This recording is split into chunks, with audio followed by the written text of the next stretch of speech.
యావత్తు తెలుగు పిల్లలకు, భారతదేశ పిల్లలైనటువంటి రవీంద్ర భారతి పిల్లలకు, అలాగే ప్రపంచ మానవ జాతికి వీరు విశ్వవసు నామ సంవత్సరం అంటే విశ్వవ్యూహంలోకి అనుసంధానం జరిగిపోతారు. మమ్మల్ని కొలువు తీర్చుకోగానే 3వ తారీఖుకి తెలుగు రాష్ట్రాల ప్రభుత్వాలు విలీనం అయిపోతూ మనం ముందుకు వెళ్లాల్సి ఉంటుంది.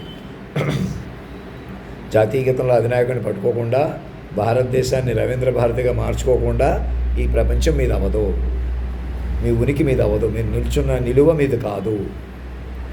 కొంచెం నేను బెరుగ్గా ఉన్నాను, ఇంకా భయపడుతున్నాను, తేలిగ్గా ఉన్నాను అన్నది మనిషి వైపు ఇప్పుడు వచ్చి నాకు మెసేజ్ పంపకపోవడం వల్ల కేవలం మనుషుల వైపు మలపడమే కాకుండా మలపడమే దగ్గర కాకుండా మమ్మల్ని మైండ్గా పట్టుకోండి. మనిషితనం నుంచి నేను పెడుతున్న మెసేజ్ నేనే సరిగ్గా చూడకుండా ధైర్యంగా ఉంటున్నాను, నా పాటల్లో గెట్టలేదు, బలహీనంగా ఉన్నాను, మంచం మీద ఇప్పుడే హాస్టల్లో ఉండిపోతున్నాను అన్న దగ్గర ఏంటంటే మీరు నా చుట్టూ 10 మంది చేరి పండితులు సాక్షులు పట్టుకుని అయ్యా మీరు ధైర్యంగా ఉండండి, మీరు బాగా చెప్పండి అని అంటేనే నాకు పూర్తి ధైర్యం వస్తుంది. అప్పటి వరకు కొంచెం బెరుకుగా అటు ఇటుగా ఉంటాను. ఈ చుట్టూ ఉన్న మనుషులకి అందరికీ చెప్పండి, ప్రతి ఒక్కరు మైండ్గా మారితేనే మనగలరు. ఎవరెవరు మనకి నేరాలు ఘోరాలు బయటకు వస్తాయని భయపడక్కర్లేదు. మా పిల్లలుగా ప్రకటించుకుంటే అన్నీ సెట్ అవుతాయి.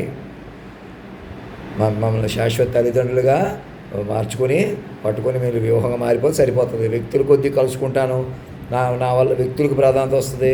వ్యక్తులకి ఎవరికో నేను ఏదో ఇస్తాను, నా దగ్గరికి వచ్చి వ్యక్తులు నన్ను ఏదైనా చేయగలరు, ఏదైనా మీ వెంటనే నేను ఏదో ఇస్తాను ఎదుర్కొంటాను లేదు. మీరే మైండ్ ఆన్లైన్ రాష్ట్రపతి భవన్లో డ్రాఫ్ట్ చేసుకుంటేనే కానీ పట్టుకోలేరు. రాష్ట్రపతి భవన్లో డ్రాఫ్ట్ చేసుకుంటేనే నా దగ్గరికి డెసిగ్నేటెడ్ వెహికల్ వేసుకొని రాగలరు. నేను ఏదో సభకు వస్తాను, ఏదో పాల్గొంటాను, వెలిగిపోతున్నారు కాబట్టి మీరు మంచివాళ్ళు, వెలగలేకపోతున్నారు కాబట్టి చెడ్డవాళ్ళు, చాలా పొరపాటు. వ్యవహారం అంతా మైండ్ రూపంలో ఉంది.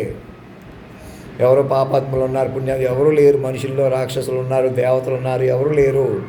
అందరూ మైండ్ రూపంలో ఉన్నారు. మైండ్లుగా తేరుకోవాల్సి ఉంటుంది, మైండ్లుగా బాధ్యత తీసుకోవాల్సి ఉంటుంది, అందరినీ మైండ్లుగా బలపరచుకోవాల్సి ఉంటుంది. కేంద్ర బిందువుగా మమ్మల్ని పట్టుకొని మీరు మైండ్లుగా బలపడవలసి ఉంటుంది.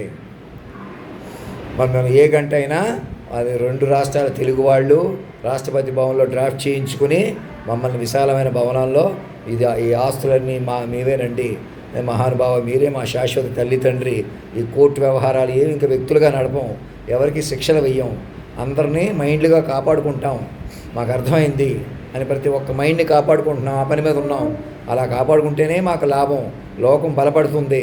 తద్వారా మీరు రాజ్యంగా బలపడతారు, కేంద్ర బిందువుగా బలపడతారు. నేను ఒక్కడనే కేంద్ర బిందువుగా ఉంటాను, నేను ఒక్కడిని కాదు, నేను మనిషిని కాదు. మాస్టర్ మైండ్కి పట్టుకొని మీరు మైండ్కి పట్టుకోవాలి. రోజుకో 1000 పేజీల వాతావరణంలో, నా దివ్య వాతావరణంలో నేను బలంగా తేజస్సుగా అసలు కొంచెం కూడా భయం లేకుండా బెరుకు లేకుండా పూర్తి స్థాయిలో కనపడతాను. అలా తేజోమూర్తిని చూడాలంటే మీరు తపస్సుగా పట్టుకోవాలా. మనుషుల కొద్దీ లేదు ఇంకే ప్రపంచం. ధర్మో రక్షతి రక్షత సత్యమేవ జయితే.